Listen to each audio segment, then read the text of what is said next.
The screen. Good evening, everyone. Welcome.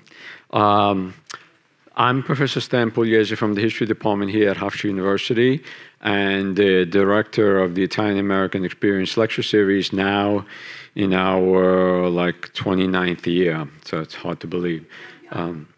So thank you, all of you who have supported us over the years. Welcome to new people here. Before I begin the evening's, introduce the evening speaker, just a roadmap. I'm going to introduce Peter, the director. We're going to screen the film. He and I are going to have an informal conversation here on the stage. And then we'll turn it over. The microphones will be available to you in the audience, okay? So before I begin, though, I just want to recognize a few people. As always, the personnel of the Hofstra Cultural Center.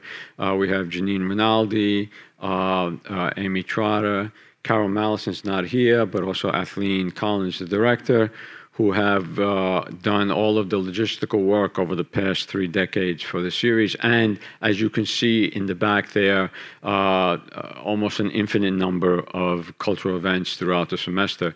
So if you're not on the mailing list, please make sure that you do so before the end of the evening, because there are an embarrassment of riches, really. I also have other people to thank here in the audience.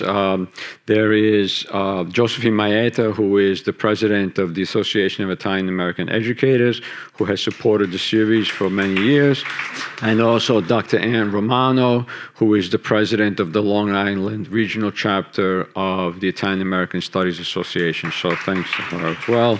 There's my colleague from the Italian Department, the chair of Romance Languages, Greg Powell, and also Rhonda Garlick, who is the new director of the Institute for Public Humanities and the Arts. So thank you all for showing up this evening. Peter Miller's biography on his website, Willow Pond Films, is really extraordinary. I mean, he has been involved in making some really important films over the last 2 decades. I'm not going to go through them all because they're just, but the variety and the intensity of these films are absolutely extraordinary.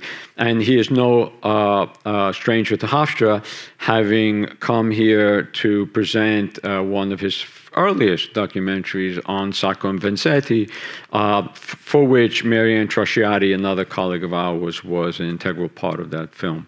So I'm going to turn over the microphone to Peter to introduce the film, and then we'll screen it all together. Peter. Thank you so much, Stan, and thank you everyone for being here. I love coming here. I've been to Hofstra to show films several times, and it's just always the great conversations that happen out here. It's a long road from Sacco and Vanzetti to Marcella Hazan, with I think the common denominator being, that I am fascinated by things Italian, but they're both immigrant stories, and they're both stories that are fascinating people, fascinating Americans who are worth knowing more about.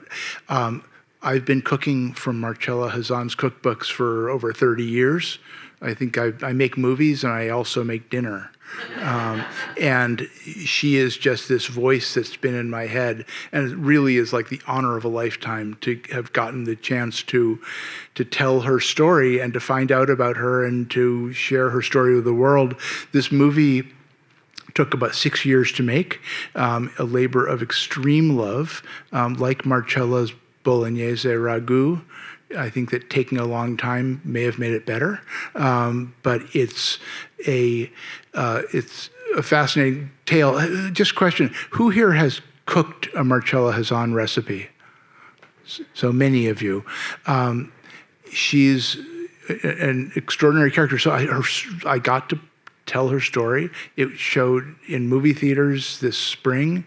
It was on PBS this summer. It won the James Beard Award for Best Documentary, which I've been making documentaries a long time. I didn't even know there was a James Beard Award for filmmaking, but it's been really a joy. So happy to share it with you. Looking forward to talking with you about it afterwards, and buon appetito.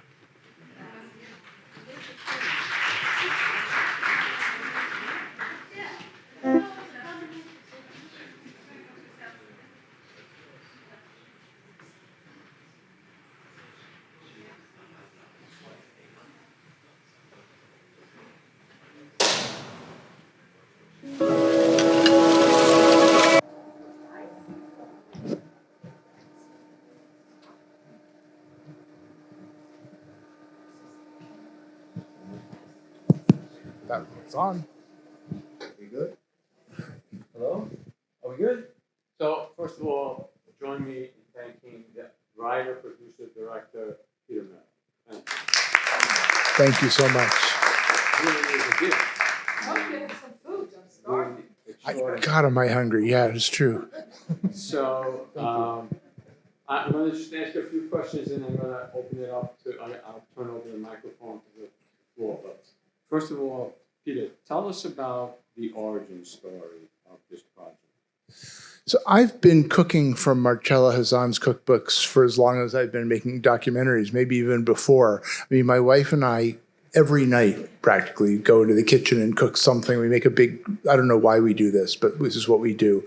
And Marcella has been our go-to for decades. I'll go to the farmer's market in my neighborhood in Manhattan. I'll pick up a bunch of produce. I'll look in the fridge and say, oh yeah, well, we have this ingredient. It's on, no? No, it's not. Oh, it's not on. How about now? Oh, no. So I'll look in the fridge, I'll say I have an ingredient, and then we look at each other and we're like, what would Marcella do? I mean, Marcella is this voice in our head. So one night about 6 years ago, I got some stinging nettles at the farmer's market at West 97th Street in Manhattan. And we're like, what do we do with these? But how cool that we have these nettles. So we looked in our Marcella and she's like, you could put them in your ravioli. Okay, that's interesting. So we boiled them. You never want to eat them until they're boiled because they'll sting. And we were making ravioli. And as you may know, you got to make the dough and then you have to make the filling and it just takes forever. So a couple of hours into this process and some amount of wine, we're like, has anyone ever made a documentary about Marcella? And so we put down our ravioli, we Googled, no one had. And next morning I emailed Giuliano Hazan, who was easy to find, and he said, I'd love that, what a great idea. But you gotta talk to my dad. I was like, your dad's still around? And Victor was in his early 90s at that point. So I contacted him and I said, what do you think about a film about Marcella? He said, yes, absolutely. By the way, I'm in Florida, but I'm going to come up to New York in 2 weeks. Why do you interview me? It's like, okay. So I got my favorite cinematographer to come over to my living room. We filmed Victor for 3.5 hours. He was, as you see, completely charming, brilliant, great storyteller. And I was like, okay, I guess I'm making a film. So started making the film, and then the pandemic happened. And so for a couple years, I really wasn't going into people's houses. So it took quite a while to make this movie, but it all started with just my love for Marcella and the voice of her smoky, gravelly, accented voice in my head every time I cook. An extraordinary story. But also the viewer is very much taken with like how Victor and Giuliano, they're so simpatico, and you must have brought that out in them. I mean, the relationship that you developed with them and with the other chefs, could you say something about that? I mean, documentary filmmaking is all about relationships, and it's all about respecting the people we live in a society right now where we're denying expertise and where we're saying, we should ignore science or, Marcella devoted her life to teaching us how to do something the right way. And her family members are wonderful and brilliant. And every film I make about Marcella or about Sacco and Vanzetti or about a million other things, the storytelling is built on the shoulders of those who came before us and taught us stuff. So I think that my MO in filmmaking is respect. And I hope that Victor and Giuliano felt that I really wanted to hear what they had to say. And it wasn't just Victor and Giuliano, it's also Marcella herself. She died in 2013, as you know from the film. And I started making the film in 2019. So I didn't have her to be in the film. I couldn't talk to her. But I knew that her voice had to be central to telling her own story. Part of the problem was that no one ever asked her about her life. She'd be on TV and they'd ask her how to cook a dish and she'd demonstrate how to make a sauce or a chicken. But very, very rarely did anyone ever say, who are you? Where did you come from? And what was your life like? So I found those handful of times when she actually did talk about her life. And I found this memoir she left us, this amazing book called Amarcord, which is her memoir of growing up in Emilia-Romagna and her life, and had an actress, Maria Tucci, read from her words. I just wanted to foreground Marcella's own voice in telling her own story, which I think is really important, just considering what a force she was. Very much so, right? She's a commanding presence, even though she's not physically there, just in the film clips. But another thing to consider, I mean, you make the point that she, transformed the way America thought about Italian cooking. Is it also a fortunate confluence of events that are taking place that at that time people started thinking about Italy in a different way? So for example, there was the entire marketing, this is since Victor's in the marketing industry of made in Italy. This is after La Dolce Vita, this is in the 70s and 80s. And this kind of, reconceptualization of Italy as a place of sophisticated design, and also sophisticated cuisine, and not just the cucina povera of, us folks that came, on those steamships 100 years ago. So could you talk about that, the transformation of the conception or the reception of Italian food in America, where, French cuisine had been dominant? Yeah, I mean, I think you just answered the question brilliantly yourself, which is this was a time when Italy, the vision of what Italy was, this was a time when Ferrari or when Italian designers were considered to be super cool, the best. Italy was transforming itself in the American imagination. Also, travel, I think, became easier for, middle-class people could go to Italy and have a meal and say, oh my goodness, this is better than anything I ever had. How would I do this? The timing on her first cookbook in 1973 was right around that moment. But also, this is a transformation in how Americans approach cooking. I mean, when I grew up, Parmesan cheese came in a shaker, right? A green tube. What you got at the supermarket was what you ate. The notion of eating seasonal food, eating local food was just beginning to emerge. And so while Marcella is tapping into this renewed interest in Italy, people like Alice Waters in California are talking about buying locally and in season and using the very best ingredients. And I think Americans started thinking about food in a different way. And Marcella hit it just the right moment. Mm. At the very beginning of the film, you or she, talks about thinking about cooking in a different way. I want to recount very briefly a story about my wife, who was one of 6 children growing up in a very working class, poor family. And the 5th of 6 children, and who had seen her mother slaving at the stove, her entire life, her mother who died young at 50. And she grew up into a young woman thinking, I'm never going to allow myself to do that. And she didn't know how to cook. So when we got married, I had been working in a restaurant for 7 years already. And she was working in publishing. She probably knew some of those people in the 80s and 90s. And so I would cook dinner and she would come home off the train. And it was only until we had children that she began to realize how important that gift was, it wasn't, she couldn't think of it anymore as slaving away at the galley. It was like a gift that I would give my children to show them how much I loved them. Mm. And so when I watched Marcella, working, and also her indomitable spirit that, things had to be a certain way. I like to think that Italian cooking is based on what I call improvisation, what I call the art of the poor. It's what poor people are given, in the fields, in the animals, and the magic that they can conjure up from that, right? I mean, Italian cooking in some ways is like the blues, right? You know, if you think about an American idiom, you know, you have a music which has 3 chords, really basic structure and melody, but infinite amounts of emotional possibility and narrative possibility. I think that's a, you know, yeah, you can, Italian food is simple, says Marcella, but not easy. Simple but not easy, right?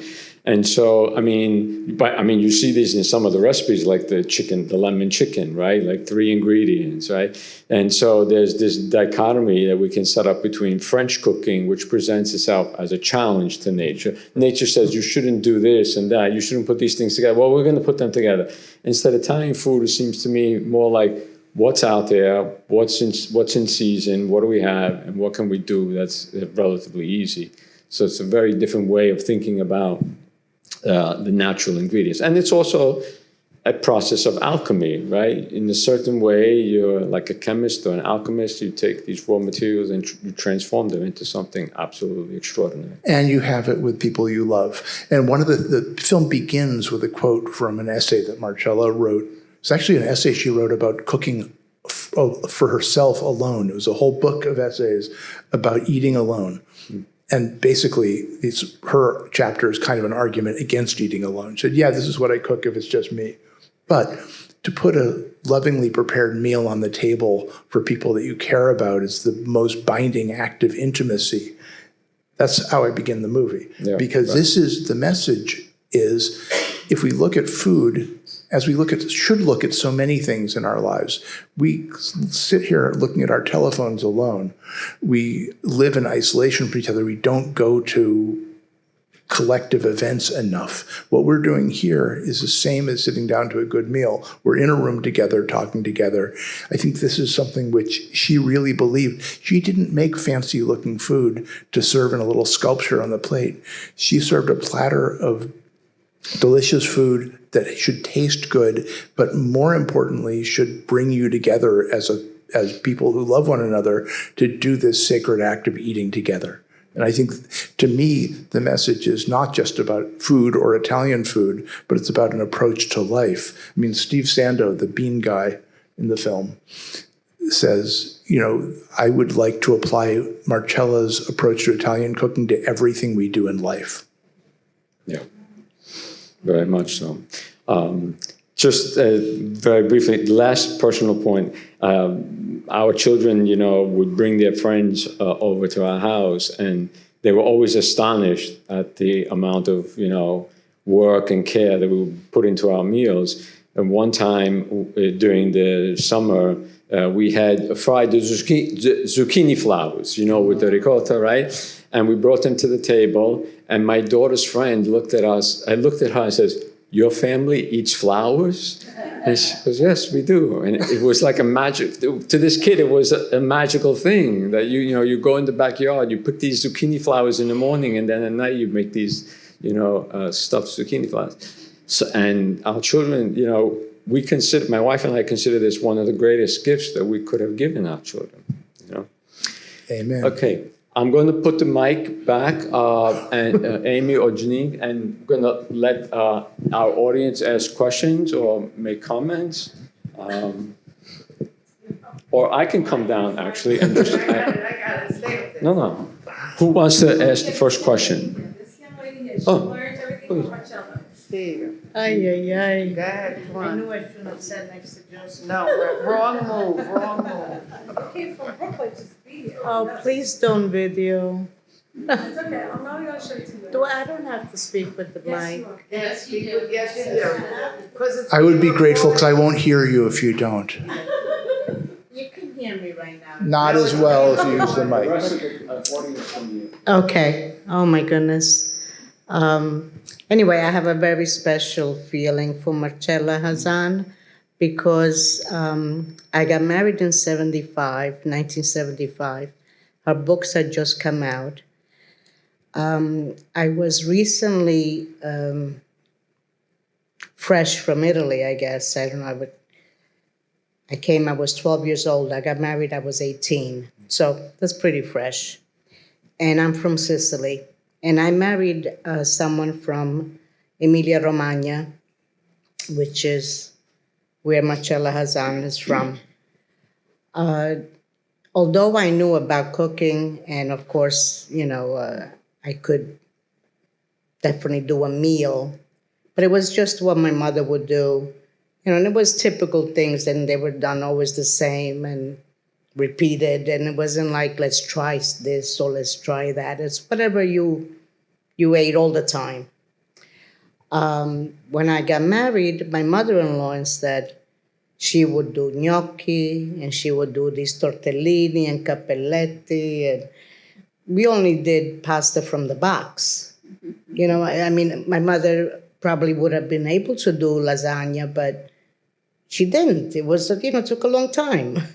Instead, my mother-in-law would get up in the morning, and when we go there to eat, lunchtime, but the table was filled of 2,000 gnocchi. She had just, and then we proceeded to eat them. So that was all very, very new to me and very wonderful. And lo and behold, I find out that all these things that were new to me for this Emilia-Romagna region was in the book of Marcella Hazan. And so that's where, I have all her books. I've always cooked all her recipes. And this whole thing of for instance, like we were saying before, she puts butter in the sauce. Yeah, my mother-in-law put butter in the sauce. My mother wouldn't even have butter in the house. She would say, what do we need butter for? My mother-in-law could cook without butter. And, but anyway, so she was a very, very important part of my life. My married life, my children, I guess, because they loved my cooking. I loved to do it, all because of Marcella Hazan. So I don't know if it was the thing of that combination of, because I must say that most of the recipes, although she did go around and she did try to get a sense of other regions, because as she says, it's the absolute truth. I always say to people, if you go to Italy and you go to different regions, you go into different countries.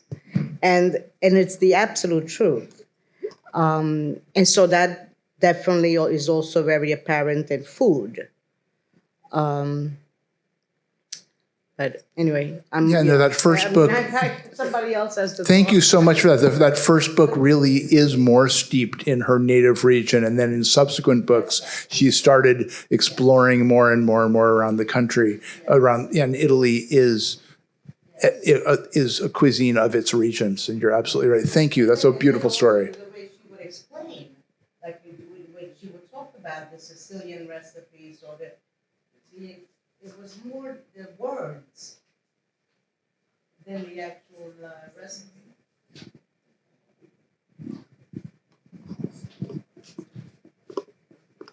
Thank you so much, everyone. So can I just say one more thing? It's all the words. It's the words that come before the recipes are some of my favorite parts of the cookbooks. So in the cookbook world, it's known as head notes. It's the thing that comes before the recipe that sort of explains what the recipe is about. And they're so elegantly written. And this is Marcella's wisdom and Victor's amazing prose. It's a fantastic thing. I mean, people read, I was just reading Kamala Harris, is a serious home cook, and she goes to bed at night and tries to wind down by reading cookbooks. And her favorite cookbooks to read are Alice Waters and Marcella Hazan, because Marcella Hazan is just great literature.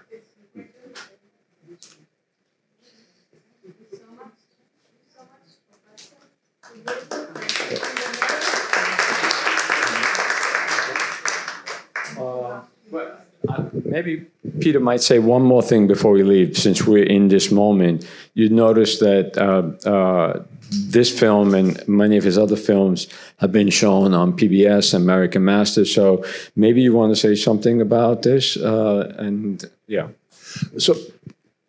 there is nothing like public broadcasting. PBS is a gift. It's our broadcasting service. We, the public, have the honor of having a public broadcasting service that gets stories like this told. These are not commercial projects. This is not projects that are looking to make money. They're looking to spread joy and truth and history and complicated ideas.